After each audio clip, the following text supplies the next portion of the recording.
ভারত এবং মার্কিন যুক্তরাষ্ট্র এবং এমনকি চীনের ভেতরেও তিন দেশের মধ্যে বিশেষ করে ভারতীয় গোয়েন্দারা চেষ্টা করছেন শেখ হাসিনার স্বদেশ প্রত্যাবর্তন নিরাপদ করার জন্য। এটার যে বেআইনি ভাবে প্রধানমন্ত্রী শেখ হাসিনাকে মৃত্যুদণ্ড দিয়েছে, বিচার করেছে, এগুলা স্থগিত করার ব্যাপারে সেখানে ইনায়েত কবির সাহেব লিখেছেন।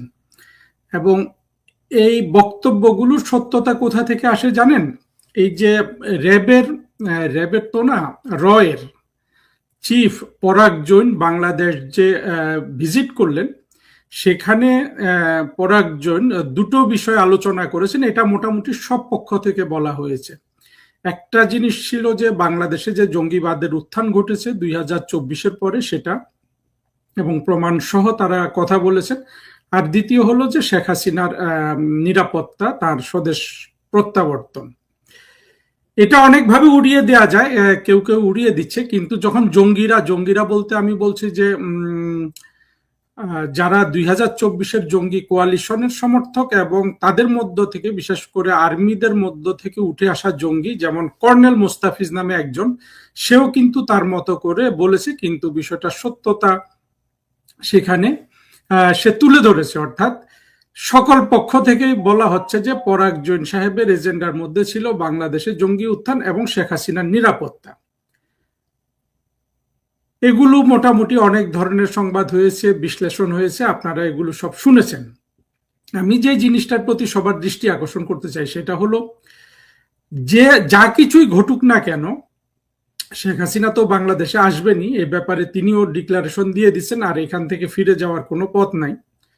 কিন্তু এমন কোনো কিছু কোনো তরফ থেকে আমরা সহ্য করব না যেটাতে আসলে বঙ্গবন্ধু কন্যা প্রধানমন্ত্রী শেখ হাসিনার অমর্যাদা হয়। শেখ হাসিনার মর্যাদাটা আমাদেরকে বিশেষভাবে খেয়াল রাখতে হবে। দেখেন 2024-এ জঙ্গি উত্থানকালে শেখ হাসিনা রাষ্ট্র ক্ষমতা ছেড়েছেন, সেটা তিনি স্পষ্টভাবে তখনকার পররাষ্ট্রমন্ত্রী ডক্টর হাসান মাহমুদের সাথে টেলিফোনে আলাপ করেছেন, যে আলাপ ইউনূসী মানুষকে জানিয়ে দিয়েছে। যে শেখ হাসিনা বলেছিলেন যে যেহেতু খুন হচ্ছে মানুষ, সেজন্য তিনি আর ক্ষমতা থাকবেন না, অর্থাৎ মানুষ খুন হচ্ছে এই প্রেক্ষাপটে তিনি ক্ষমতায় থাকবেন না। তিনি কিন্তু তখন ক্ষমতা থাকতে পারতেন একটা ড্রাস্টিক অ্যাকশন নিয়ে, বিশেষ করে এই ওয়াকারকে কোর্ট মার্শাল করে জেনারেল মুজিব বা আরো যারা ছিলেন জেনারেল তখনকার, তাদের কাউকে সেনাবাহিনী প্রধান করে অবশ্যই শেখ হাসিনা ক্ষমতায় থাকতে পারতেন। হয়তো 200-250 জঙ্গি তার মধ্যে খুন হয়ে যেত। 200-250 জঙ্গিকে বাঁচানোর জন্য কিন্তু শেখ হাসিনা রাষ্ট্র ক্ষমতাটাই ছেড়ে দিলেন। কিন্তু তাতে কি লাভ হলো বাংলাদেশে, সেটা কিন্তু সারা বাংলাদেশের মধ্যে দেখেছে কি হয়েছে। জঙ্গিরা সারা দেশ দখল করে নিয়েছে, দেশের ব্যবসা বাণিজ্য ধ্বংস হয়ে গেছে, শিল্প কলকারখানা ধ্বংস হয়ে গেছে, কালচার ধ্বংস হয়ে গেছে, সকল ধরনের সৃষ্টিশীল ক্ষেত্রগুলো ধ্বংস হয়ে গেছে। মুক্তিযুদ্ধের চেতনার উপর আঘাত না, শুধু মুক্তিযুদ্ধের সব স্মৃতিচিহ্ন মুছে দেওয়া হয়েছে। জাতি পিতার মুক্তিযুদ্ধে যারা বীর ছিলেন, বীর শ্রেষ্ঠ ছিলেন, সকলের সব স্মৃতিচিহ্ন মুছে ফেলা হয়েছে, সব ধরনের ভাস্কর্য ভেঙে দেওয়া হয়েছে। গণভবনকে একটা কাল্পনিক জাদুঘর তৈরি করা হয়েছে, যেখানে 4000 কবর তৈরি করা হয়েছে। সেখানে লেকচার দেয়া হচ্ছে যে শেখ হাসিনা এখানে মানুষকে মেরে ফেলে দিতেন এই লেকে, সেই লেকের এই মানুষ, মরা মানুষ মাছ খেত, সেই মাছ শেখ হাসিনা খেত। এইভাবে তারা গণভবনকে জাদুঘরে তৈরি করেছে। আর সারা দেশে জঙ্গিবাদ ছেড়ে গেছে এবং আপনার মানুষের নিত্যদিনের জীবনযাপন, লোডশেডিং, গ্যাসের অভাব, দ্রব্যমূল্যের ঊর্ধ্বগতি, আইন শৃঙ্খলার অবনতি এবং চারিদিকে অনিশ্চয়তা, অর্থনৈতিক ভাঙ্গন, এগুলো এমন পর্যায়ে চলে এসেছে যে দেশ অলরেডি কিন্তু 2001 থেকে 2006 তারেক রহমান এবং বেগম খালেদা জিয়ার যেই মানুষের নাইটমেয়ার শাসন চলছিল, যে মানুষের দুঃস্বপ্ন ওই 2001 থেকে 2006 থেকে বের হওয়ার জন্য, মানে ওই সময়টা মানুষের আসলে দুঃস্বপ্নের মতো কেটেছে। সেই দুঃস্বপ্ন কিন্তু এখন তারেক রহমান সাহেব আবার ফিরিয়ে নিয়ে এসছেন। তারেক রহমান এবং ইউনূস তারা প্রমাণ করে দিয়েছেন এর মধ্যে যে এই বাংলাদেশের কোনো ধরনের উন্নতি করার কোনো সুযোগ এবং সক্ষমতা, কোনো ধরনের ইচ্ছাও তাদের নাই। আর শেখ হাসিনা কি করেছেন সেটা তো তিনি পরবর্তীতে করে দেখিয়েছেন 2009 থেকে 26 সাল পর্যন্ত। এই অবস্থায় আমরা যেটা দেখতে পাচ্ছি সেটা হলো বর্তমানে প্রধানমন্ত্রী শেখ হাসিনার পেছনে বাংলাদেশের সব মানুষ কিন্তু দাঁড়িয়ে গেছে। এই অবস্থায় শেখ হাসিনা বাংলাদেশে আসবেন, তার কোর্টে কি হবে না হবে এগুলো নিয়ে তারেক রহমানের সরকার নেগোশিয়েট করার সুযোগ পাবেন, এটা কিন্তু আমার মনে হয় না। আসলে শেখ হাসিনা গণজোয়ারেই বাংলাদেশে আসবেন। এই গণজোয়ারে 2024-এর জঙ্গি কোয়ালিশনের সকল পক্ষ কিন্তু খড়কুটোর মতো ভেসে যাবে। এই জায়গায় কিন্তু আমাদের কোনো সন্দেহ নাই। এবং শেখ হাসিনার মর্যাদার বিষয়টা এখন শেখ হাসিনা সৈনিকদের, আওয়ামী লীগকে সবচেয়ে বেশি খেয়াল রাখতে হবে। কারণ শেখ হাসিনা গড়বেন, অন্যরা ধ্বংস করবে, আর শেখ হাসিনাকে আপনারা অপমান করবেন, এত তো আসলে আমরা আর সহ্য করব না। আর আন্তর্জাতিক অঙ্গন যে আপনার ইয়ের প্রতি 2024-এর জঙ্গিদের প্রতি বিরূপ হয়ে উঠছে সেটা দেখেন। ইউনূস কিন্তু এখন আর নির্বাচন, বিএনপি কিন্তু এত ধরনের তদবির সত্ত্বেও ইউনূসকে রাষ্ট্রপতি নির্বাচনে তাকে অংশগ্রহণ করতে দিচ্ছে না। বিএনপি ডিসিশন নিয়েছে যে মির্জা ফখরুল বিএনপির হয়ে রাষ্ট্রপতি হবেন। আবার 2024-এর জঙ্গিদের পক্ষ হয়ে যে জাতিসংঘ রাস্তায় নেমেছিল সেই জাতিসংঘ এখন আর এই যে আইসিটি নামে যে থিয়েটার করেছে সেই থিয়েটারে কোনো ধরনের সহযোগিতা করছে না।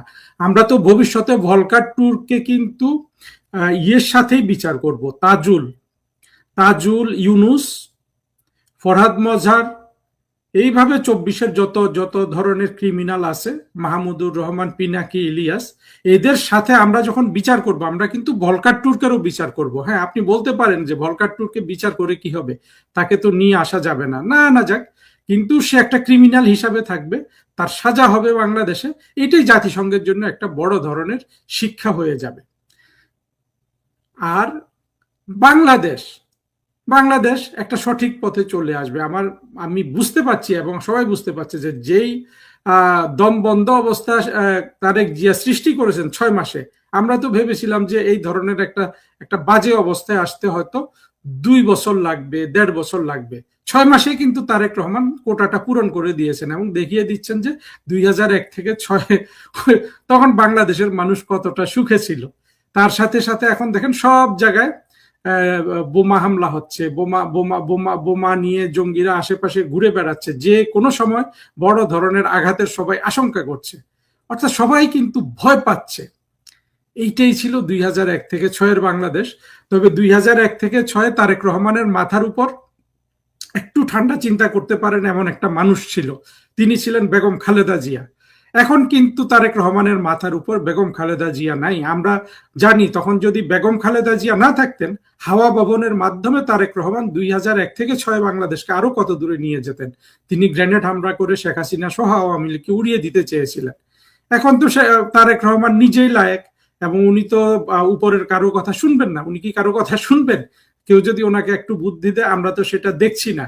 আমরা দেখছি যে উনি ছোটখাটো কাজও কিন্তু নির্বোধের মতো করছেন।